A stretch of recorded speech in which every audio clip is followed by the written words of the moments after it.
Kombucha. Nous allons goûter le kombucha Ciao de Squeezie. Ciao Kombucha, la boisson de Squeezie. Ma propre boisson, Ciao Kombucha. Bon, ça fait à peu près une semaine que Squeezie a annoncé sa boisson Ciao Kombucha et forcément c'est Squeezie donc tout le monde a voulu essayer. Pas de bol pour moi, il n'y en avait plus en stock donc j'ai pas pu goûter et c'est certainement pas dans mon petit patelin que je vais en trouver donc je passe mon tour. Mais je décide quand même d'aller jeter un œil sur son site internet et franchement il est ultra canon. Que ce soit la mise en avant de toutes les bouteilles, le décor avec cet effet de profondeur pour rendre le site plus vivant, le côté très épuré et les animations au hover sur les bouteilles, non sincèrement la direction artistique elle est très réussie. Mais du coup, la question qu'on peut se poser, c'est comment je peux refaire ce genre de site et surtout avec quel outil le réaliser. Pour répondre à la question du comment, en fait, c'est assez simple. Le site est divisé en 3 parties. Il y a l'arrière-plan, les canettes au second plan et de l'herbe au premier plan. En gros, on va appliquer un effet de flou sur le background pour donner un effet de profondeur. Concernant les canettes, quand on va passer notre souris dessus, celles-ci vont s'élever. Et étant donné qu'il y a de l'herbe juste par-dessus, ça va amplifier cette sensation de profondeur et donc cette impression de site en 3 dimensions. Pour faire ce genre de site, il est tout à fait possible d'utiliser WordPress, Webflow ou Framer, mais pour cette vidéo je vais vous montrer comment on le fait sur Framer. Bon, maintenant que l'on sait comment et avec quoi le faire, on a juste à récupérer les éléments sur le site de Squeezie et... Alors ouais, ça va pas être possible parce que concrètement, si je réutilise les mêmes éléments, cela enfreint la propriété intellectuelle et les droits d'auteur. Donc je peux potentiellement me retrouver avec Squeezie et l'agence qui a designé le site sur le dos, donc je vais éviter. Pour contourner ce problème et éviter de me prendre une giga amende, j'ai décidé de créer mes propres bouteilles. Pour ça, j'ai utilisé une IA et je trouve que les résultats sont plutôt intéressants pour le peu de temps que j'ai passé dessus. Oui, parce que l'idée initiale, c'était de refaire le site très rapidement parce que c'est pas un projet réel, donc je n'avais pas passé trop de temps dessus.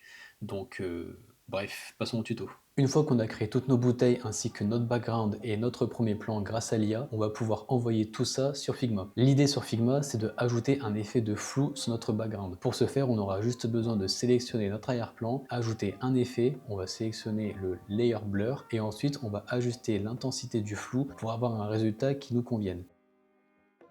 Une fois que ça c'est fait, maintenant on se retrouve avec 3 éléments, à savoir nos bouteilles, notre background et notre premier plan. Moi ce que je vous recommande de faire quand vous avez des projets avec différents plans, c'est de dupliquer le premier plan et le mettre directement sur le background pour ensuite le grouper. L'intérêt de faire ça, c'est surtout d'avoir une sécurité, notamment vis-à-vis du responsive, parce que si admettons vous avez mal paramétré ce dernier, il se peut que le background et le premier plan ne s'agrandissent pas de la même manière. Donc pour éviter ça, je vous recommande d'appliquer directement le premier plan sur le background, comme ça à la fin on se retrouve avec nos bouteilles, notre background sur lequel on a appliqué du flou et l'image en premier plan, ainsi que notre premier plan. Une fois que ça c'est fait, on peut basculer sur Framer. Une fois sur Framer, la première chose que je vais faire, histoire d'être plus à l'aise, c'est d'augmenter la longueur de mon écran, en mettant 1400 pixels. Et je vais ajouter à ça un layout, histoire de faire en sorte que les éléments à l'intérieur se placent correctement. Une fois mon layout créé, je vais ajouter une frame à l'intérieur, à laquelle je vais mettre un arrière-plan en marron, auquel je vais demander à ce qu'il prenne l'intégralité de mon écran, aussi bien en longueur qu'en hauteur.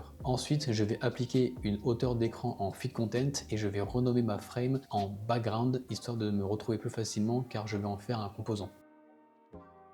On peut s'apercevoir sur le site de base qu'il y a 2 éléments au tout début, à savoir un texte horizontal et un texte vertical. Histoire de changer un petit peu, je vais remplacer le ciao par chill et je vais lui mettre la police scrunchie, histoire d'avoir un truc assez décontracté. Je vais faire pareil avec le texte vertical, je vais réduire sa taille, le tourner à -90 degrés et faire en sorte qu'il ait la même taille que le texte à l'horizontale. Lorsque l'on regarde le site original, le texte au début est gris, puis il y a un effet de chargement pour faire en sorte qu'il devienne blanc. Pour refaire la même chose, on va dupliquer notre texte initial et faire en sorte d'appliquer la couleur grise sur les éléments qui sont en dessous.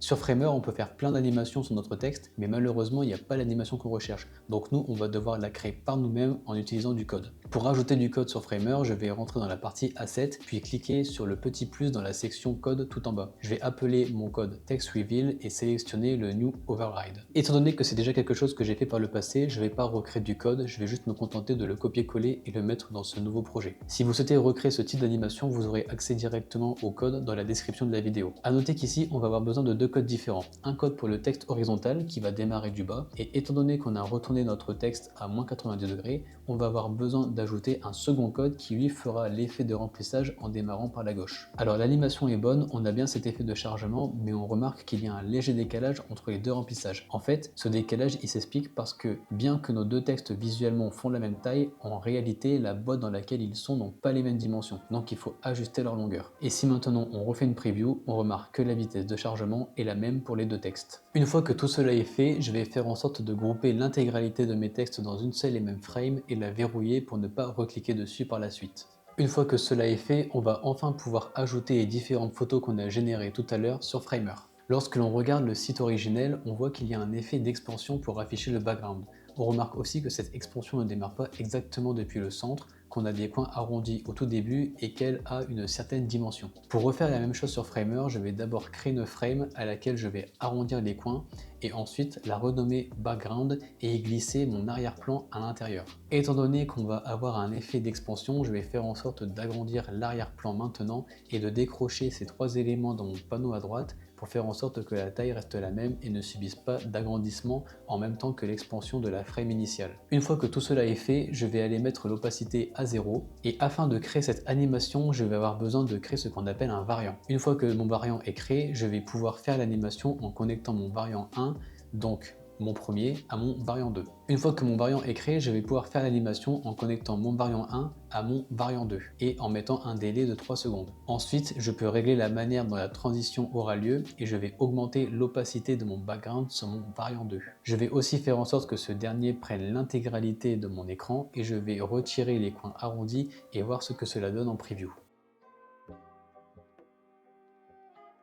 Ok top, on a l'animation, maintenant il faut juste ajouter quelques réglages pour faire en sorte que cela soit moins rapide. Pour cela je vais mettre une durée d'1 seconde et maintenant on peut retester.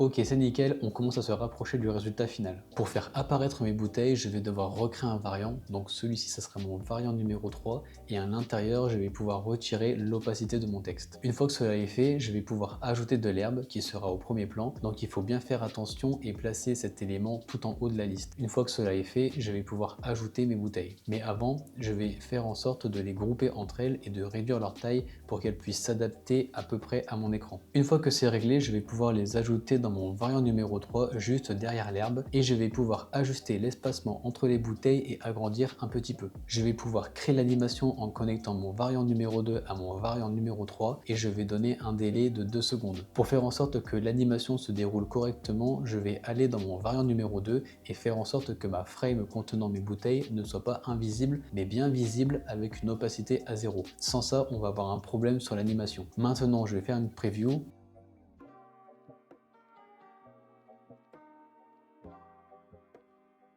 On voit que ça commence à donner quelque chose. Bon, désormais il ne nous reste plus qu'à décorer, donc je vais ajouter le nom de la marque en haut à gauche. On va ensuite concevoir nos boutons. Pour cela, je vais créer une stack à laquelle je vais ajouter une frame à l'intérieur. Je vais renommer cette stack bouton et la frame à l'intérieur, je vais la renommer blanc. Et dans celle-ci, je vais ajouter mon texte et en même temps modifier la police ainsi que la grâce. Je vais transformer ma frame appelée blanc en stack et je vais lui mettre des dimensions en fit et un padding de 16 sur l'ensemble avec un radius de 99. Sur ma stack appelée bouton, je vais lui ajouter la couleur blanche et je vais réduire son opacité à 60. Réduire l'opacité est nécessaire car je vais mettre un effet de flou sur cet élément et pour que le flou fonctionne, il faut que l'opacité ne soit pas à 100%. Je vais maintenant lui mettre des dimensions en fit et lui ajouter un padding de 8. Ensuite, je vais vérifier ce que cela donne vis-à-vis de l'effet de flou et là on voit que l'on peut légèrement ajuster. Maintenant, je vais faire de ce bouton un composant afin de pouvoir créer une animation au hover. Pour ce faire, je vais retirer la couleur blanche sur mon bouton à l'état initial et maintenant la mettre sur l'état final. Je vais aussi modifier la couleur du texte afin qu'il soit blanc au début puis noir à la fin. Là on voit que l'on peut encore ajuster l'intensité du flou, donc pour que cela soit plus simple, je vais directement créer une variable avec les différents éléments afin de pouvoir tout régler depuis l'écran principal. Je vais redimensionner mon bouton et je vais le dupliquer afin de le mettre aussi en haut. Par la même occasion, ajouter une variable pour pouvoir modifier le texte facilement. Là on voit que le blanc à l'intérieur ne prend pas l'intégralité de l'espace, donc on va modifier cela.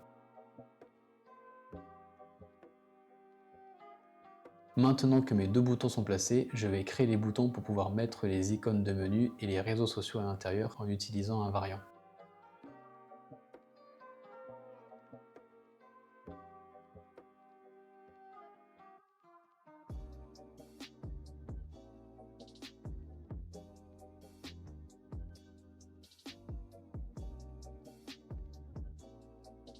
En termes d'animation, il ne nous reste plus qu'à mettre l'effet au hover sur les bouteilles, donc on va l'ajouter maintenant. Je vais faire en sorte qu'il n'y ait pas d'agrandissement afin de conserver la même taille. On peut s'apercevoir que la bouteille ne dépasse pas le cadre, donc je vais tout de suite faire en sorte que ma stack contenant les bouteilles soit en overflow visible. On peut désormais correctement positionner nos bouteilles avec l'effet over et copier cette animation pour la mettre sur toutes les autres. Il ne me reste plus qu'à modifier l'animation une bouteille sur deux, histoire qu'elle ne soit pas toutes dans le même sens.